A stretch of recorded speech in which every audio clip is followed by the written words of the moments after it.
A drunk tourist smirked, swaying, and brazenly grabbed the guard by the shoulder. He didn't even have time to realize his mistake before the air was shattered by the loud stomp of a boot and a stern command. The next moment, everything went off his plan. But what happened next, he would remember for a lifetime. London is sinking into the evening haze. The glow of streetlights reflects off the wet cobblestones in the square before Buckingham Palace. The air is damp, heavy, smelling of rain and exhaust fumes. Tourists crowd around the massive iron gates, staring at the famous British guards standing at attention, still as statues. In the middle of the crowd, one man stands out. Brad. Lanky, unkempt, with a glassy stare, a mix of drunken amusement and a dangerous overconfidence. He looks about 40, with fair skin and disheveled, dirty blonde hair, as if he just woke up from a week-long binge. His cheeks are red, not from the cold, but more likely from overheating after liters of beer. His outfit speaks for itself. A wrinkled t-shirt with an American flag, lazily tucked into ripped jeans, over which hangs an unzipped leather jacket that has long since lost its shine. In his right hand, a plastic cup filled with murky yellow liquid, the last remnants of cheap beer. He sways but doesn't fall. Experience speaks for itself. His gaze lands on a guard, a tall man in a traditional red uniform with perfectly pressed folds, a black bearskin hat covering his eyes, and an expressionless face chiseled like a marble statue. He stands perfectly still, as if carved from stone, and that irritates Brad. "Hey, buddy, you don't move at all? What are you, a robot?" He slurs, then bursts into loud laughter, drawing the attention of nearby tourists. The guard doesn't respond. Brad takes a few unsteady steps forward. The crowd parts. Tourists begin to whisper. Brad is going too far. He leans in so close that his breath, foul and heavy, brushes against the guard's face. "Psst, man. You alive in there? Come on, at least blink." He exhales directly at the guard, hoping to provoke some kind of reaction. Silence. The crowd isn't just whispering now. Someone pulls out a phone and starts recording. People know how these things end. But Brad is enjoying the attention. He's the center of the show. And then, he reaches out and suddenly grabs the guard's shoulder. At that moment, everything seems to freeze. The crowd stops breathing. This isn't just a mistake. It's a crime. You do not touch the guards, ever. Someone in the crowd gasps. A few tourists take a step back. In the eyes of the British onlookers, shock and outrage. But Brad doesn't care. His grip tightens, and in a fraction of a second, he learns what a true British response looks like. The moment Brad's rough hand touches the guard's shoulder, everything changes. The guard reacts instantly.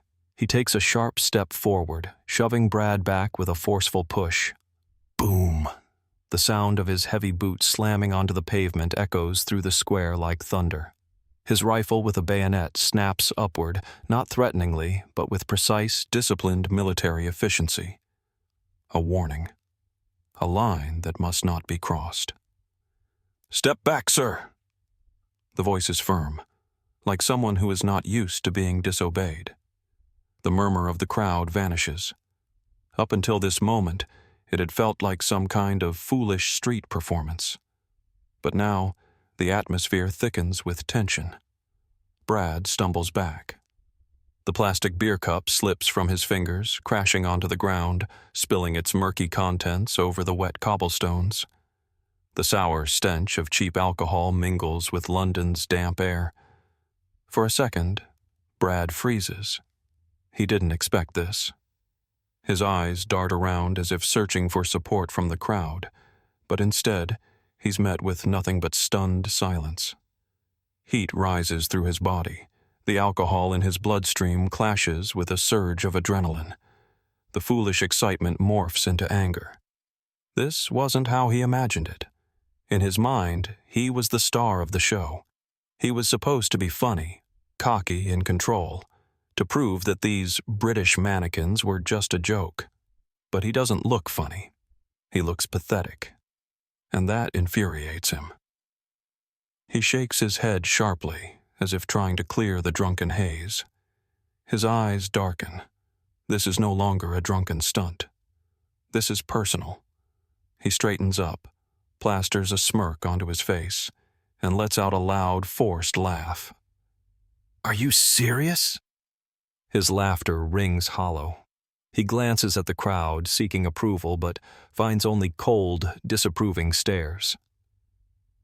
"I was just checking if you were real. You think you're a king or something?" He spits on the ground, a dirty, contemptuous gesture dripping with aggression. And then, the crowd begins to stir. But not in his favor. "What's wrong with this guy?" A woman in a green coat wrinkles her nose in disgust. "Disrespectful." An elderly British man shakes his head.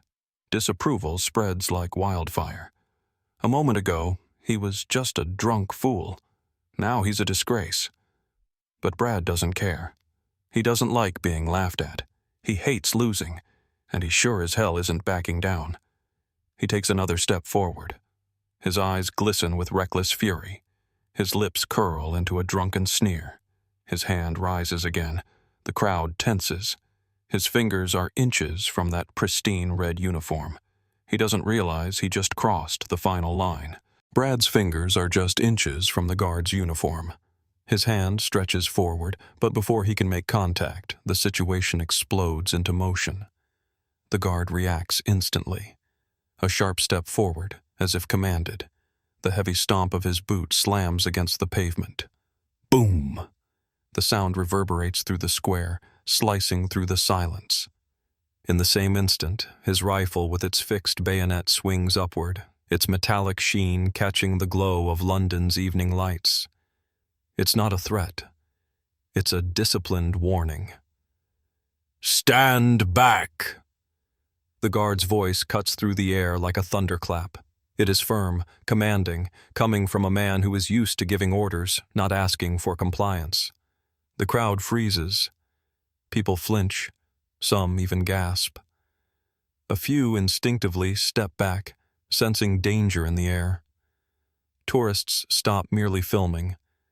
They're no longer capturing a comedy act, but a real-life drama. Brad stumbles backward. His face changes in an instant. All amusement vanishes. His grin fades, his eyes widen, his breathing turns shallow. Reality finally hits him. This is not a joke. The guard is not an actor. The guard is not part of a show. The guard is the British Army. Brad sucks in a sharp breath. The alcohol in his veins clashes violently with the rush of adrenaline, making him feel like the ground is shifting beneath his feet. He tries to steady himself, but his head is spinning. But it's already too late. From behind the barricade, a security officer emerges. A tall, broad-shouldered man in a black suit and dark sunglasses, despite the evening, walks toward Brad with purpose. An earpiece is nestled in his ear, and beneath his jacket, a radio is barely visible. "Sir, step away." His voice is calm, emotionless, but beneath that composure lurks a cold, unmistakable threat. But Brad has nowhere left to go. He opens his mouth to speak, but he never gets the chance. Two police officers step out from behind the gates. Tall, clad in dark blue uniforms, their bulletproof vests loaded with tactical gear. They move quickly, decisively. Brad tries to turn away, but it's already too late. A sudden yank. Rough hands seize him. His left arm is wrenched behind his back, his right clamped down in an iron grip. He doesn't even have time to process what's happening before he's shoved down onto the pavement. Click. Cold handcuffs snap shut around his wrists. "What the hell? I didn't do anything." His voice trembles, the words breaking into a panicked yelp. He tries to resist, but the officers hold him like a rag doll. The crowd erupts into applause. Now everyone hates him. Finally! That's what you get. Serves him right! People cheer, some laugh, others record with the same enthusiasm as if they were watching the climax of a blockbuster movie. An hour has passed. His head is pounding. The pain presses against his temples, throbs through the base of his skull, and creeps down his neck.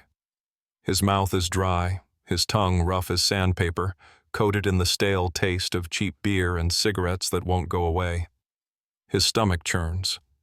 Not from alcohol, but from realization. Brad sits on a hard plastic chair in a dimly lit police station. The dull gray walls seem to close in around him, making the space feel small, suffocating, like he's locked in a box.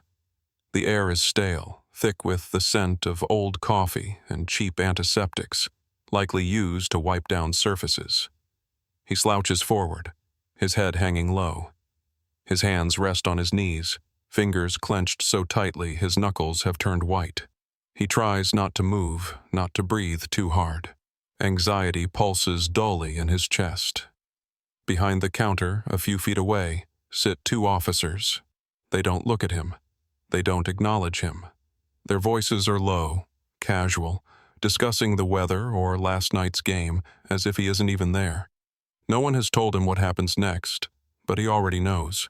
A fine, maybe a night in the station, possibly deportation. It's awful, but not the worst part. The worst part is the realization slowly seeping into his mind. He buries his face in his hands. Everything replays in his head like a strobe light, flashes of humiliation, of his own stupidity. He was drunk. He acted like an idiot. He grabbed a British guard. The guard pushed him back. He didn't stop. The crowd turned against him. The police slammed him to the ground and dragged him away. Thousands of eyes witnessed it.